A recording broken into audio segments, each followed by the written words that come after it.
Hey there. Yeah, you there. Come over here for a second. You ever commit a crime? Hell yeah. We all have at one point or another. You're telling me you've never jaywalked, fished without a license, or sped while driving? Of course you have. Make sure to leave a comment down below in vivid detail, only you would know, with exact dates and times of your crime.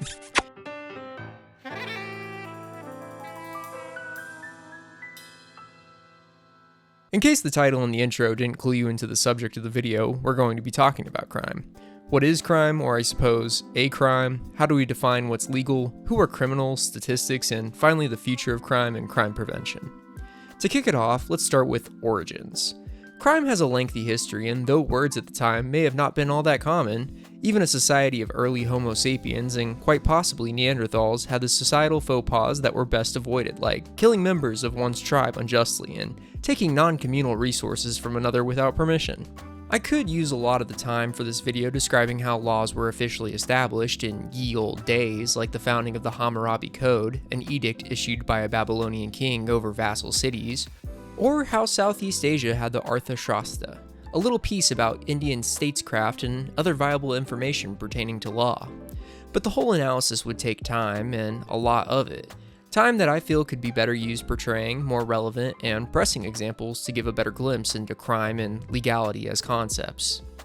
Laws traditionally, and arguably are, still sourced from religions, at least into the modern day with how we can see the adaptation and practices of laws in countries with predominant religions. The establishment of laws prior to the globalization of central religions most likely stemmed from essential needs and understandings of a collective, similar to how we described knowing things were taboo, like killing a tribes member. But back to religion. Islam, for example, or Islam. Islamic law still has a pretty firm grasp on countries where the faith is most prevalent. The fundamental understandings source back to Islamic jurisprudence. Beyond cultural aspects and practices, historic Islamic law can still be seen in countries like Pakistan, Iran, Saudi Arabia, Qatar, meaning some of these laws have been practiced for millennia. Sharia, one aspect of many in Islamic law, refers to intangible divine laws obtained and understood from the Quran by scholars interpreters of the Quran. Sharia also sources from the Hadith, the stories and sayings of the Prophet Muhammad, often being the other primary contributor. Islamic jurisprudence is more complicated than just Sharia, and there are laws that were practiced by primarily Islamic countries that have since spread without religious backing. Despite laws that source directly from religious texts being fundamentally motivated by just that, religion, the evolution of culture and what are determined to be good ideas don't stay isolated to singular cultures and groups, often catching on due to the success first experienced with the country of origin. For example, one Islamic institution, Hawala, was a very early value transfer system first dating back to the 8th century. Hawala would run outside the scope of banks through the following process. The sender of funds, one party, provides a sum of currency to a broker for the receiving party. That's two more. The sender of the funds provides the broker, the sending broker, with a password known to the recipient, the receiving party. These passwords in previous times would be told face-to-face prior to the invention of electronic communication, either through a medium or prior to the recipient's return to their home country. The recipient of the currency often had their own broker, the receiving broker, that then receives and delivers the funds to the receiving party. Both brokers would take a fee of the total sum of transferred funds, avoiding fees associated with official institutions. The Hawala system is centuries old, if not millennia. It required the trust of four parties and is strictly based on honor. In previous eras, the breaking of honor during a Hawala would be a breaking of the Islamic code set forth by jurists who based their understandings on the Quran, something that would bring great shame and essentially be going against the teachings of the Quran, resulting in consequences like excommunication of ethnic and religious groups. The system of Hawala has since become more regulated due to counterterrorism agencies, as this was the same means of value transfer used to perpetrate the 9/11 terrorist attacks. As in the modern era, it was possible with greater ease to maintain anonymity and launder money. Despite the vast history, the practice is ultimately a good idea. It allows for cheaper, more discreet transfer of funds, and by cutting out the banks that take a sizable exchange rate and transfer fees, there's less money to be lost. Such a good idea, in fact, that the practice has been formalized by both Italian and French governments by the names of Avallo and Aval, respectively. Moving away from Islam, we can obviously infer that the 10 Commandments of Catholicism/Judaism didn't create the premise of do not murder, but rather gave a glimpse into the understanding of the 10 most important rules to a specific group of people at a specific time. Adding on to this, the Ten Commandments are just one example, but an underlying source of laws is what the predominant number of people in a place and a time have a vested interest in to provide the most benefit and protection to the wider public. Hey, I thought it was all over. Jumping forward in time, and speaking of time, we see that the laws change with it, especially with the growth of the world, including newly available resources, the progression of technology, and the moral codes of the populace. For example, the addition of the 18th Amendment to the United States Constitution was the outlawing of alcohol. This period in U.S. history is known as Prohibition. The passing of the 18th Amendment stemmed from, in my opinion, the lack of understanding relating to sociology. It was reasoned with the outlawing of alcohol, social issues that were common would decrease, believed to have stemmed from alcohol, like domestic violence and child abandonment. This was in reality a massive failure. This outlawing would give rise to bootleggers, organized crime, decline in alcohol sales tax revenue, and the list goes on. However, relating these topics back to my previous statement, it was the perceived action that placed public interest and safety at the forefront when in reality, it backfired tremendously. This is also because most alcohol drinkers were considered morally depraved individuals. It's because the law was unfair to those not willing to sacrifice a personal freedom, a law one could call oppressive, that their standing in society continued to drop. And that's kind of what we see today with, heroin addicts, for example. We associate a level of depravity, a level of moral bankruptcy with those who are addicted to opiates or heroin, when in reality it's more of a sociological issue. Addictive studies are currently being held, and people do recover. This gives us a glimpse into a less informed era. We can deduce from the laws passed what was important to the civilization at the time, and that the understanding still stays true to this day, with current laws. This isn't an isolated incident either. As we'll discuss further, public perception isn't always the best thing to rely on when it comes to establishing laws. Laws rarely equal morals, ethics, or the upkeep of larger personal freedoms. One may also argue that laws are threats made by the ruling class. Laws are threats made by the dominant socioeconomic ethnic group in a given nation. It's just a promise of violence that's enacted, and police are basically an occupying army. You know what I mean? You guys want to make some bacon? But why do people commit crimes to begin with? Strain theory, developed by Robert Merton in 1939, explains that people commit crimes because of societal pressures as well as desired goals and the lack of means to achieve these goals. The American dream is heavily referenced in this theory, which is the premise that if you work hard and make good choices, anything is possible in America. And though that is still potentially true, there are large unaccounted for inconsistencies in this simplified adage. Merton describes types of strain as well, like structural, which is the perceived needs of an individual and how social structures are inadequate to fulfill these needs, leading to changing perceptions of means and opportunities required to meet said perceived needs. Other strain described is how if a goal to an individual becomes more significant than, let's say, judgment, the achievement of the goal may outweigh the means of achieving the goal. This ultimately leads Merton to state that a social structure of a society and the pressure one feels to achieve their needs and goals can lead to deviancy. Strains can stem from socioeconomic standings and access to needed resources like education and facilities that would further the progression of one's own goal. In 1994, Stephen Mesner and Richard Rosenfeld agreed with Merton with their own institutional enemy theory, stating that American culture is too focused on one's financial success and that the American dream actually creates higher crime rates. The Mesner-Rosenfeld theory also explains the existence of white-collar crime, as Americans have a fetishization with money, and this creates an individualist sense of success with a desire to earn even more money, despite that requiring possibly ill-gotten gains. There are other factors, such as mental disorders in the science of psychology, that puts others at a higher risk that aren't addressed in the theories I mentioned, but it goes without saying that these are factors that must be taken into account on an individual level. Classical strain theory is also limited in the notion that it focuses more on individuals who are in the lower class and less on an applicable purpose when it comes to group activity. Additionally, it doesn't include crime that is seemingly perpetrated on the basis of gender inequality. And finally, evidence is sparse when it comes to backing up some of the claims, so take it with a grain of salt. I could also go on about numerous sociology theories that go further in depth, but to finish our discussion on strain theory, a counter view proposed by Robert Agnew, developed in 1992, states that crime stems from an individual's perceived feelings of acceptance within an environment. Primarily, how this person interprets and copes, so to speak, with said rejection, whether this rejection is handled accordingly or in a criminal manner. This initial rejection, however, can lead to further alienation of society rather than conformity. Agnew pointed out that a negative reaction is more true, especially in younger individuals, especially during transitionary periods, but research should be conducted in order to further determine the factors result in crime versus cope, like intelligence, social supports, age, etc. Looking back into what we'll call modern history, let's say the last 100 years or so, it was in the 1900s crime was relatively low, with movements like anarchism catching some media attention. But it should also be noted with each decade we examine going forward, factors like lower population and statistical data vary even into the modern day, which affect the so-called lower crime rates. The lack of forensics in small towns not reporting crimes would lead to a perceived lower crime rate, as well as what we considered a crime. For example, a fight breaks out in the streets, though that would catch attention today with surveillance and personal smartphones to record the instance. In the 1910s, it was most likely perceived as two men settling differences, something that didn't need police intervention or recorded data for that matter. That also goes for child abuse and domestic violence. Over the course of the last 100 years, our tolerance for violence has decreased dramatically.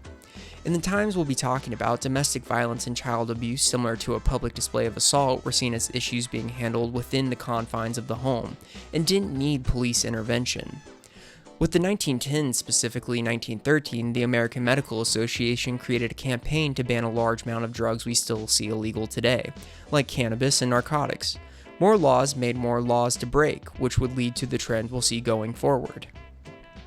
In 1918, prohibition, as we discussed, would be enacted, leading to a rise in crime of bootlegging and violent organized crime that defined the 1920s. In the 1930s, dealing with the fallout of prohibition, organized crime coupled with the Great Depression saw a massive spike in crime already exacerbated by the 1920s. Crime began to drop in 1937 and then lowered significantly in the 1940s. This has been theorized as a result of World War II, which, in case you didn't know, required a lot of troops on America's part. Demographically, there are offenders who are predisposed to committing violent crimes. Some of the top demographics are young people, men, and alcohol drinkers.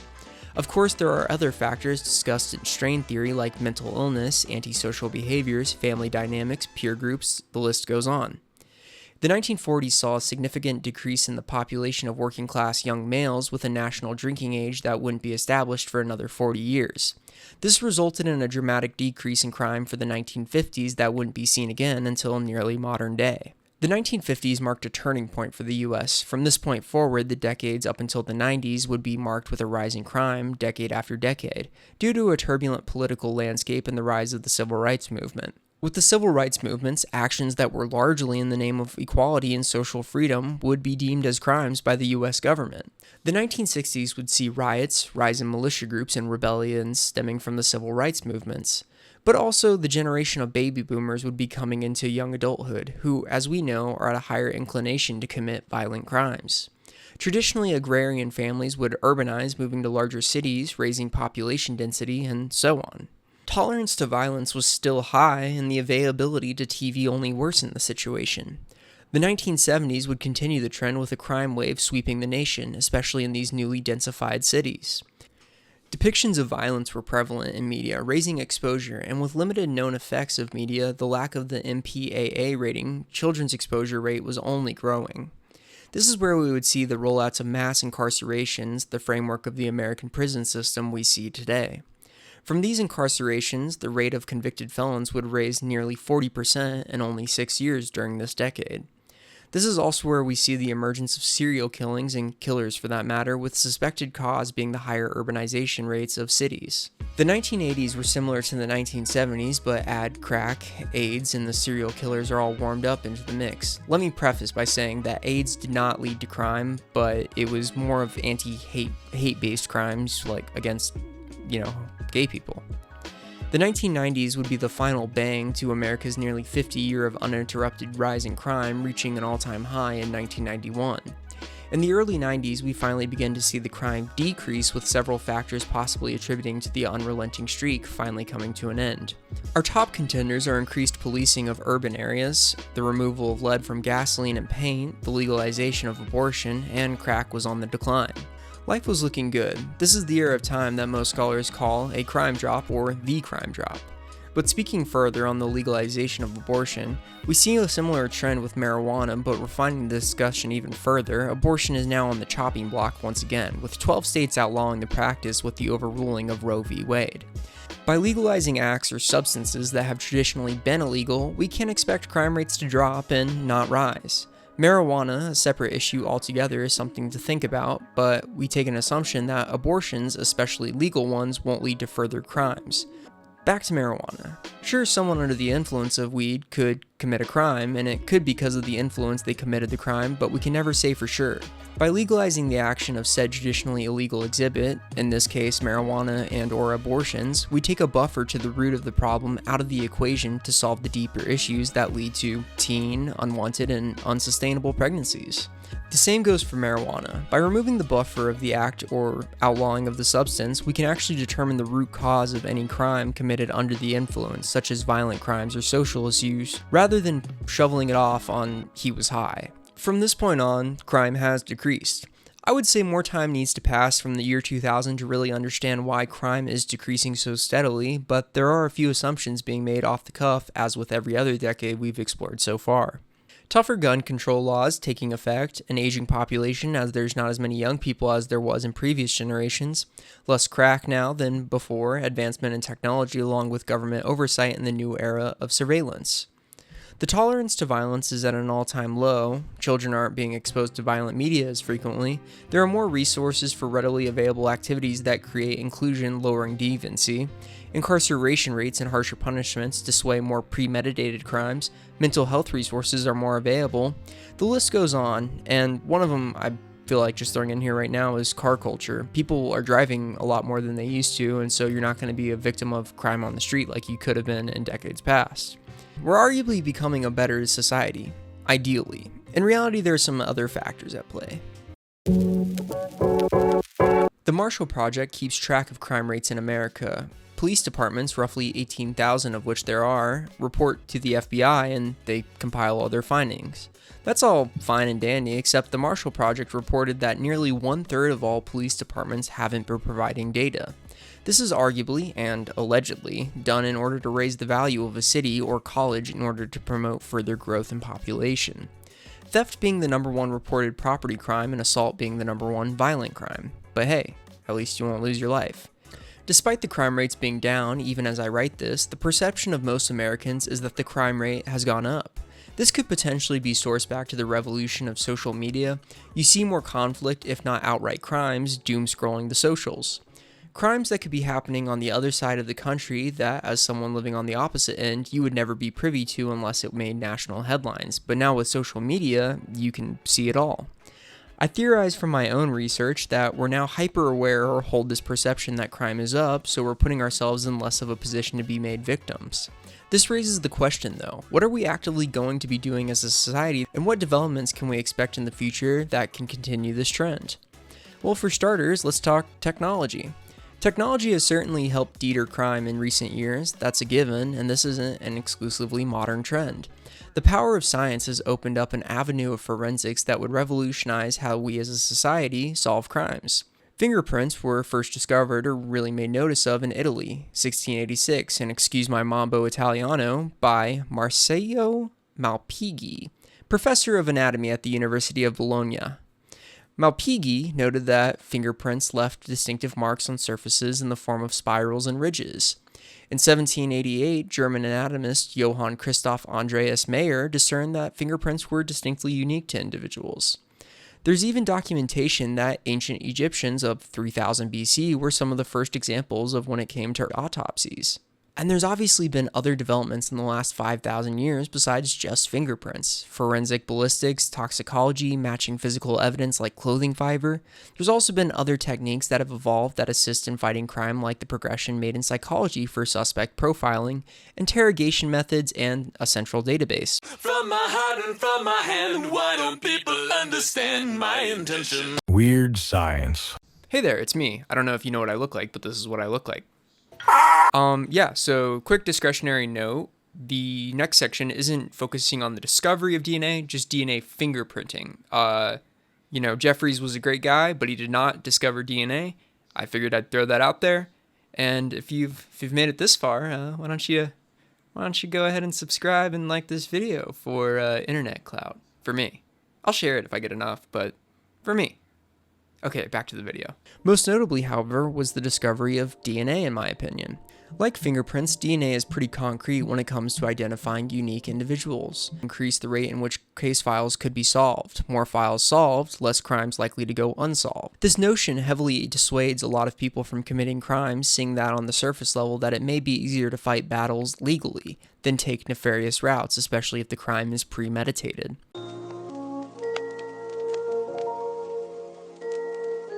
The age of surveillance has also had a large impact on dropping crime rates. The placement of CCTV and cameras not only in a majority of public spaces, but in our very own pockets creates an all-seeing network of cameras just ready to gather video evidence of any wrongdoings.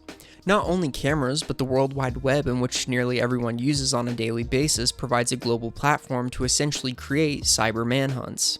Sure, it could be possible in days before the internet to commit some public freakout and move to another city or town and start the slate anew, but times have changed, and if you commit a level of assault at the local McDonald's, your community, friends, family, and your employer is going to find out, either through their own discovery or the vast army of internet users informing them.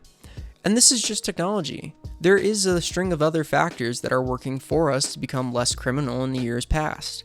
It's the advancement of technology, yes, but also the lower tolerance to violence, the harsher punishments, and the higher incarceration rates. The aging population, more socialist programs that offer further outlets like hobbies being widely available, more inclusion relating back to string theory, the internet keeping everyone indoors and entertained while also acting as a deterrent to actual crime. Looking to the future from this perspective, I believe AI, like all things, can probably be assumed to have a place in crime stopping. For example, if we use AI to scan through video feed faster than humans for facial recognition, then we can identify perpetrators on a faster scale. This is just one aspect, but it could also be used potentially in the future to solve the crimes themselves. By feeding all the data of a case file into a machine learning program, it could even just solve whodunit before humans could. Rather dystopian to think about on some level, but on the other end of the spectrum, we could find that just expanding research on sociology and psychology will find a better means of dealing with the source of the issue, taking on a proactive stance rather than a reactive. Relating back to strain theory, furthering education rates and addressing cultural issues like America's fascination with money could also lower the crime rate even further. There's a lot of prospects to pursue, and only time will tell how crime will fluctuate with, well, time. Namely, I think even with the turmoil we're experiencing with our political climate, crime will continue to fall as we progress as a society. Pop culture. Now, as always with my channel, and more specifically my videos, I like to look at works of media and analyze the possible messages when it comes to topics. One such example of media that I thought would be good for the topic of crime is Minority Report. Minority Report is a sci-fi feature film starring Tom Cruise. Now, to give you the spark notes, the year is like 2070, murder is at an all-time high until the arrival of precogs. Precogs are the alleged result of genetic testing that led to the production of 3 individuals who can see the future and, more notably, future murderers. Through the implementation of technology and the natural abilities of the precog, the greater area of Washington, D.C. has come under the jurisdiction of the pre-crime police. The pre-crime police are charged with solving the location of the crimes that the precogs predict and stopping the murders even before they happen. This drops the homicide rate to nearly 0, but there are still red ball killings, dubbed such as they are knee-jerk killings of passion, with the pre-crime police only given minutes to stop them. Called red balls because when the precogs predict a knee-jerk crime, 2 red balls spit out of a machine with 2 names, the killer and the victim. The would-be murderers are apprehended and kept in medically induced comas, tried for crimes as if they had committed them, assumably on stasis for life. Now, I could sit here and explain the whole plot of the movie in detail, but peeps don't like if the video has a cool thumbnail and isn't directly called Minority Report Explained. In short, it gives a glimpse at a hypothetical situation in which crimes can be prevented beforehand and how criminals are tried following their prevention. The film allows the audience to ponder the moral and ethical concerns of doing so. In the film, a large majority of society, whether it be through propaganda or liberties taken with the presumed direction of the film and culture as a whole, says that most people would be okay with this, but the film doesn't really take a look at a possible opposition party even showing children accepting of the precog society. Let it be known that would-be murderers often have little idea that they themselves are committing these murders. There are a few exceptions and details that should be noted. The precogs are looked at as machines that have very few personal freedoms, and by the end of the film, if the would-be murderer observes the prediction, they can willingly choose not to commit said murder. In the world of Minority Report, the precogs act as the ultimate deterrent to homicide. In the real world, who's to say? DNA may have just been as revolutionary as a concept before it was discovered, so who's to say precognition and divination isn't as likely? It's not such a leap of faith one might think in the world of Minority Report to think crime would drop so severely. We already see the results of cameras in the internet in current day along with other technological innovations and shifts in culture affecting crime rates. In addition to the prediction of crime before they even occur, another obstacle our main character faces is the retinal recognition software that's all over the DC area. From taking public transportation to entering your place of business, there are scanners placed throughout the city scanning every passing individual's unique eyes. This is also something we're beginning to see now with AI facial recognition, as I pointed out earlier. To finish off nicely, there is a litany of other films that address the potential of combating crimes via sci-fi mumbo-jumbo. Deja Vu, which I haven't seen in a very long time, stars Denzel Washington, and is a movie where detectives of some obscure department have access to a sci-fi camera that allows for them to perceive any event in time, in the past and future, and thus uses the camera to solve murders. RoboCop uses a cyborg android man to go punch heads off criminals. The list goes on, but to summarize, with a grain of salt, we're in a good place right now, though it may not feel like it. Violent crime is down, and we're also missing data. I like to personally believe that even if this data was entered, that the missing cities wouldn't break the mold or pattern of how we've been trending since the 90s. The future looks bright, and the world is becoming a safer place. We've begun to understand society on a larger scale, an understanding of how and why things happen. The progression of technology is a factor that will continue to work for us, and no matter how the future goes, it's a trend I hope will stick around. Be good, don't commit too much crime, and peace out.